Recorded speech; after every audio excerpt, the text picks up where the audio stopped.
Namo tassa bhagavato arahato samma sambuddhassa.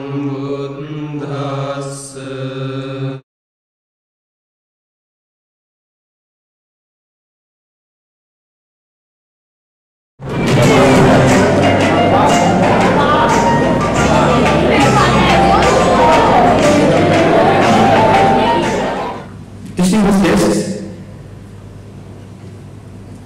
Pujapaniti Herman Sharma, Mr. Wilson Solomon, Reverend Tom Prasad,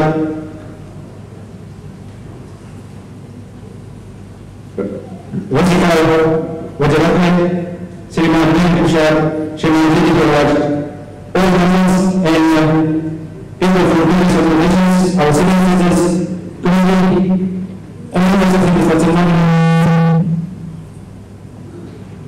Ladies, friends, ladies and gentlemen, and all of children, on behalf of friends among the Victoria NPLC, I welcome you to our very unique night. Our theme for today is what different ethnic groups are doing to promote multiculturalism in their community, that is in their society. What education we have for the future generation, it's the young upcoming generation. And what would they all look for or like to achieve in the end of their education about multiculturalism? Our first speaker today is a Buddhist speaker. He is a teacher, teaches Buddhism, meditation. He is from a temple called Sakyamuni Sambuddha Vihara temple that is in Vihara. I don't know if I pronounce it differently. My apologies, but we will allow for you to be here. And we also have articles and conduct meetings for Buddhist groups. Please welcome Rashika Vijayarathan.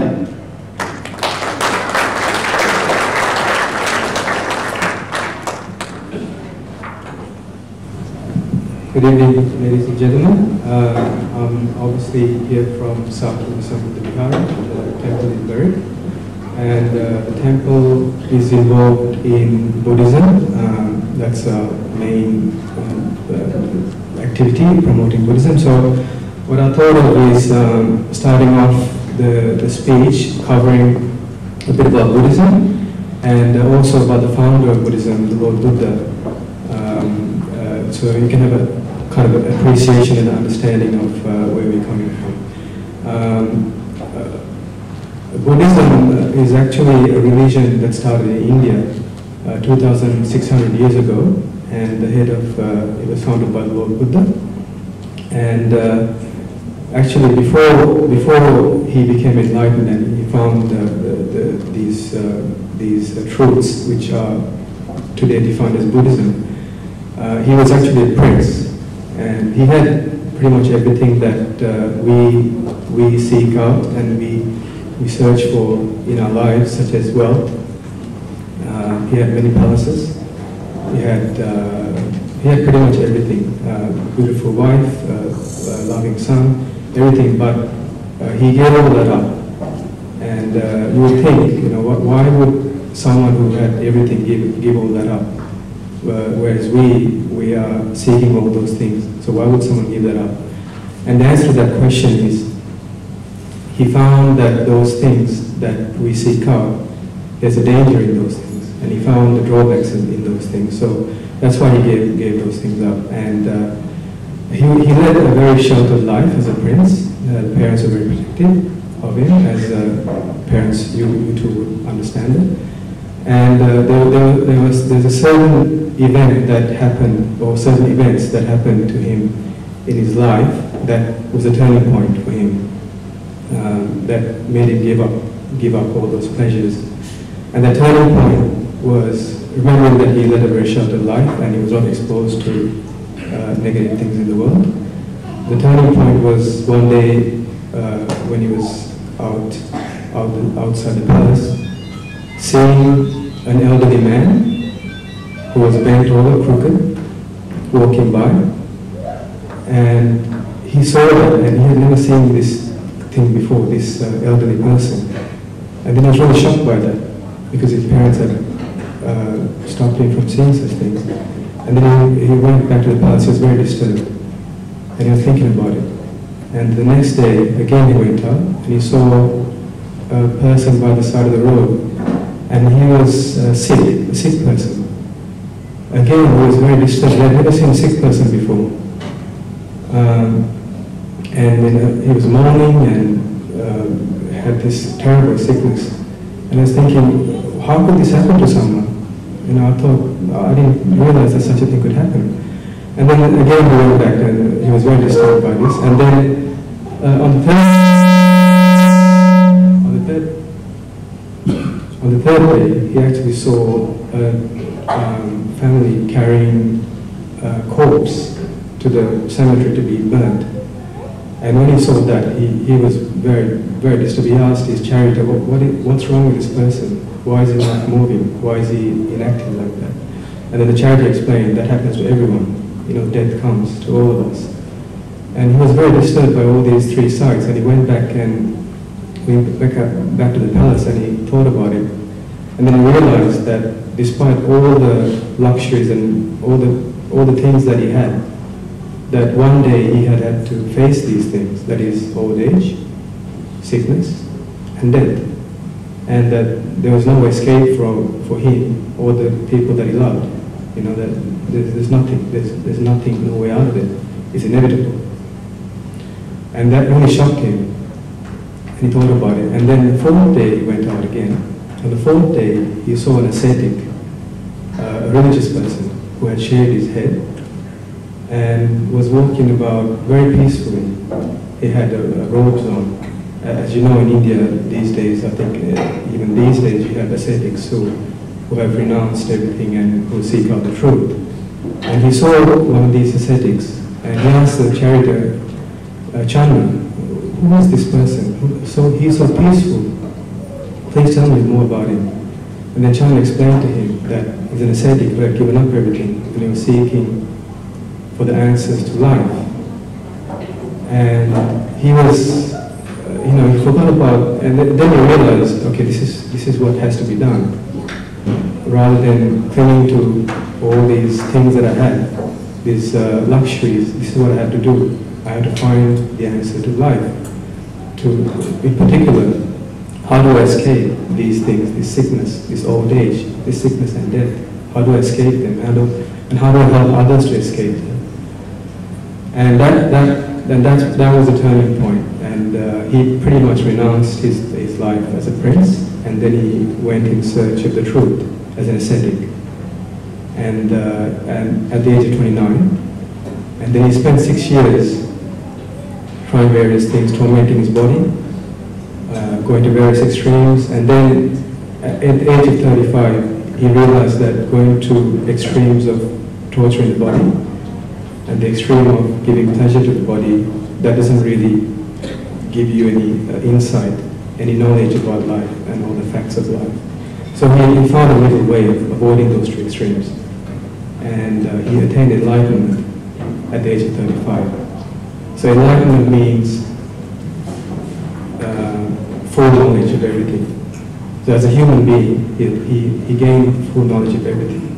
In particular, the two answers, the answer that he was looking for, the nature of suffering in our lives, the suffering that exists, and the nature of it, and how to end it. So he found these two, found the answer to them in the form of four truths, the Four Noble Truths, which we say, the nature of suffering, the cause of suffering, the ending of suffering, and the way leading to the ending of suffering. So he found these answers, and briefly, I might just cover the path leading to the ending of suffering it's like a system that he discovered, and the system of that leads to awakening. The Buddha, the title Buddha, which he was known as after enlightenment, means the awakened one. So he's no longer blind, like we are. this path that he found, he said that if anyone follows this path, or if any religious system has these 8 steps, you will not, in that system, there will be, it will not be lacking in any saints or any enlightened people. So the steps are, in very briefly, very quickly, having right motives behind actions, having the right view about reality of this universe, having good speech, good actions, leading a good life, livelihood, making a very strong effort to keep the mind pure,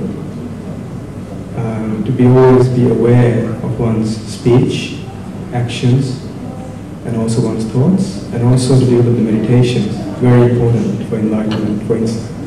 So we found this, and the system we found, this Noble Eightfold Path, he didn't actually define it as a religion. Buddhism is not really a religion. Buddhism is a system which allows someone to understand the reality of life, the reality which is right in front of us, which we can't see, which is right in front of us. For example, old age, it's right in front of us, but we can't see it. We think it's not there. Sickness is right in front of us, but we can't see it. We think it's not there. And death is right in front of us. It's approaching us. We're heading towards that, but we can't see it. So this system allows one to understand that to the highest level, to the highest depth, so one can let go of all these things. And this system, later, it's called the Dhamma. It's called the Dhamma. The Dhamma, what that means, the word means, is the truth. And only later on, it was labeled as Buddhism. So because the world likes to classify things, this system also became classified as a world religion and as Buddhism, which we know as today. But the reality behind Buddhism is it's called Dhamma. The system is called the Dhamma. The Dhamma means truth, and it was open to everyone. He made it open to everyone. So even in those days, many people of different backgrounds, different ethnicities, different gender, regardless of the gender, of their religious background, of their cultural background, whatever status they had in society, whatever wealth they had, whatever education they had, regardless of all those things, whether they were rich, whether they were poor, they could approach the system, and then they could find the truth within about their lives, about themselves. And again, as a Buddhist society in Barrick, this is the same kind of approach that we take. So with all the services that we offer, for example, counseling. The counseling is offered by the venerable monks, the monks who follow the system of the Lord Buddha. And that counseling is open to everyone, of all cultures, of all nationalities, of all religions, even religious backgrounds, regardless. Because Buddhism is not really a religion, even though it became a religion later on, but defined as a religion later on. So again, and all the programs that we conduct, meditation programs, sorry, not all the programs, but some of the programs that we conduct are geared towards, done in English, and it's geared towards the Australian society, so that anyone can, from any background, can come and take benefit from that. And today, I think you'll find that there are a lot of problems in society, like marriage breakdown, problems with parents and their children, various kinds of social issues are there, and Buddhism offers a very unique answer to all these problems. And it's the nature of the Dhamma, because it's just simply the truth. It's open to everyone. And I think that's what I wanted to cover. And also in relation to the theme, there's one theme point was education. What we do for education, we try to educate all the children that in the temple to kind of embrace the truth and to not see people as from this culture or that culture, but understand people, as human beings, and having human beings that have a common problem, the problem of suffering. So that's what I want to cover today, and also to thank Arani Silva for organizing all the people, and also the dancers, which will come on in the morning. Thank you.